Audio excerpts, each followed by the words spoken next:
Hai, apa kabar semua saudara? Shalom, selamat datang dalam YouTube channel Gideon Simanjuntak dan Amanda Zevanya dalam segmen Kerinduanku.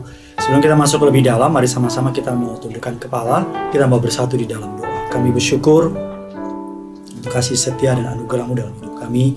Kami menyiapkan hati kami untuk diberkati oleh firman-Mu. Bicaralah melalui hamba-Mu Tuhan, sebab kami siap untuk mendengarnya. Di dalam nama Tuhan Yesus kami berdoa dan mengucap syukur. Amin. Berdoa dan melayani ala Epafras. Kamu sudah bertanya, kunaon atau Epafras Pak Pendeta, saha eta Epafras? Epafras adalah seorang hamba Tuhan, seorang pengikut.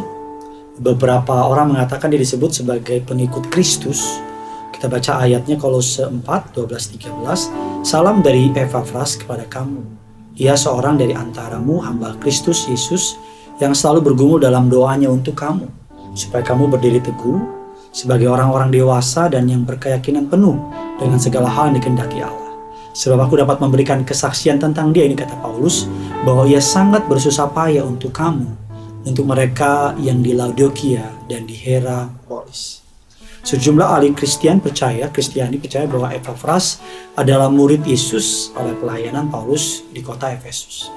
Dia adalah seorang yang giat membaktikan hidupnya dalam pelayanan, pertumbuhan, pekerjaan Tuhan, bahkan di kotanya sendiri di Kolose.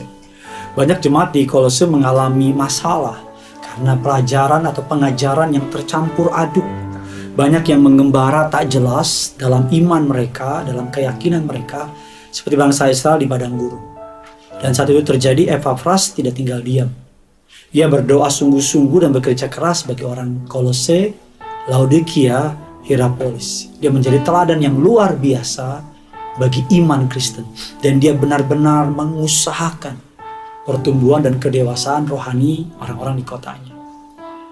Oleh karena itu, ketika kita mengasihi seperti cara Epafras mengasihi, itu adalah menjadi tujuan mulia seorang pemimpin. Epafras adalah seorang pemimpin yang memiliki tujuan mulia, yaitu dia menduduki kursi kepemimpinan untuk menjadi jaminan agar jemaat memiliki semangat dan hati yang benar kepada Tuhan. Dari kisah Epafras kita menemui beberapa kebenaran tentang kepemimpinan di dalam Tuhan. Yang pertama, bahwa kepemimpinan bukan tentang posisi, melainkan fungsi. Bukan soal berapa banyak posisi yang saudara jabatan, tapi fungsinya bagaimana. John Maxwell mengatakan, seorang pemimpin yang tidak diikuti orang lain berarti tidak sedang memimpin. Ia hanya jalan-jalan saja. Jadi walaupun kita punya posisi tinggi, tapi orang nggak mengikuti jejak kita, itulah bukan kepemimpinan. Karena kepemimpinan adalah memberi pengaruh kepada orang lain. Lalu bagaimanakah jika kita belum punya kelompok untuk dipimpin? Yang paling sederhana adalah kita dapat menunjukkan sikap kepemimpinan dengan melakukan segala sesuatu apa yang bisa dengan kekuatan kita lakukan. Gak usah nunjuk-nunjuk, gak usah sok-sok wibawa, sok-sok bosi. Kepemimpinan juga berarti memiliki kesediaan untuk memperhatikan orang lain, memiliki kesediaan untuk memiliki kepentingan, memperhatikan kepentingan bersama. Kalau kita berfungsi sebagai pemimpin, terlepas punya nggak punya jabatan, it doesn't matter. Karena itu yang membedakan antara pemimpin dengan bos. Kalau bos punya jabatan, tapi nggak punya kapabilitas. Tapi kalau pemimpin, walaupun dia nggak punya jabatan, people follow him. Orang ikuti. Dan tanpa sadar orang tuh ngikutin karena dia punya natural leadership, kepemimpinan yang natural, yang dari sananya. Yang kedua, bagaimana apa yang bisa kita pelajari dari Epafras? Yang pertama adalah dia memiliki kepemimpinan yang berfungsi dengan maksimal. Yang kedua adalah mengizinkan hidup kita dipakai Tuhan, itu pemimpin, demi mendewasakan iman orang banyak. Sebagai pengikut Kristus, kita adalah pemimpin-pemimpinnya Tuhan. Dan banyak orang melihat kita adalah yang sulung, yang bertobat pertama. Bagi dunia yang hilang, kita yang memberi teladan. Bagi orang-orang di luar sana, kita yang memberi contoh. Bagi orang-orang yang tidak mengenal Yesus, kita yang menjadi bagian. Apakah kita mau mengambil bagian, memikul kepemimpinan rohani tersebut, atau kita mau pura-pura tuli, pura-pura nggak peduli. Banyak orang hari-hari ini hanya menjalankan kewajiban agamawinya, tapi tidak mempedulikan jiwa-jiwa. Banyak orang hari-hari ini hanya fokus kepada bagaimana menggain makin banyak orang datang, tapi tidak memikirkan bagaimana orang itu supaya bisa dididik, dibentuk, digembalakan. Agar mereka bukan hanya mendengar firman, tapi mereka bisa dapat dilayani. Mereka bisa dapat mengalami Kristus dalam kehidupan mereka. Epafras menjadi teladan hidup yang dipakai Tuhan untuk membantu sebanyak mungkin orang. Epafras bukan orang yang terkenal punya kepemimpinan jabatan tinggi. No, hanya dia punya simply sebuah kasih yang mendalam terhadap orang-orang percaya. Sehingga dengan motivasi yang dalam itu Tuhan memakai Epafras untuk membentuk banyak orang. You are a leader. Kamu itu pemimpin. Saya pemimpin. Saudara pemimpin. Tapi Pak, saya pegawai kontrak Pak, nggak ada orang di bawah saya. Setidak-tidaknya kau memimpin dirimu sendiri. You guide yourself. Dan kau memimpin. Memimpin nggak harus soal jabatan.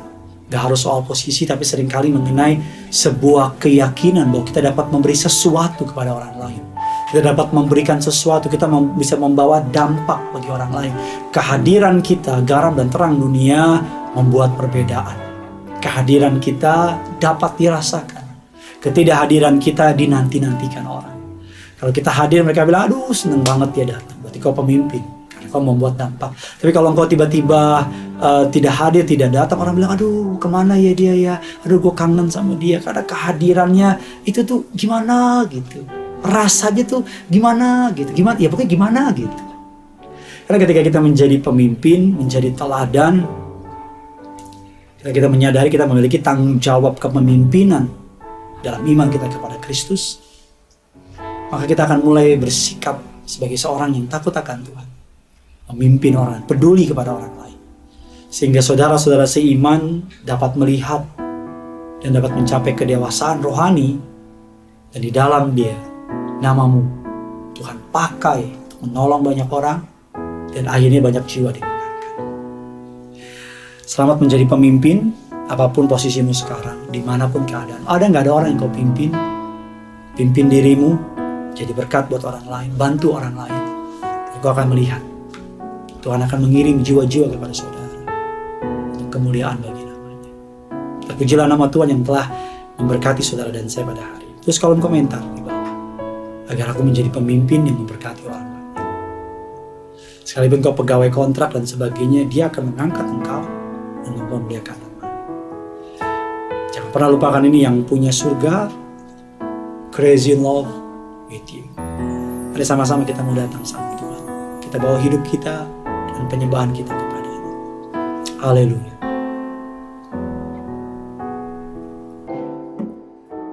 Ku bawa kepadamu, oh Tuhan, persembahanku ini. Ku ingin Engkau menerima korban syukurku melalui pujian. Takkan pernah ku bawa selain yang terbaik, yang harum dan sejati di hadapan tamu. Yesusku, terimalah korban syukurku ini yang mengasihi hatiku sebagai persembahanku. Takkan pernah ku bawa selain yang terbaik,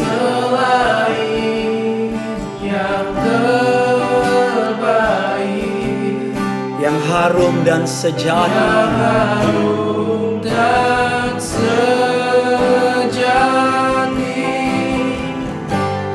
di hadapan tatamu, Yesusku, terimalah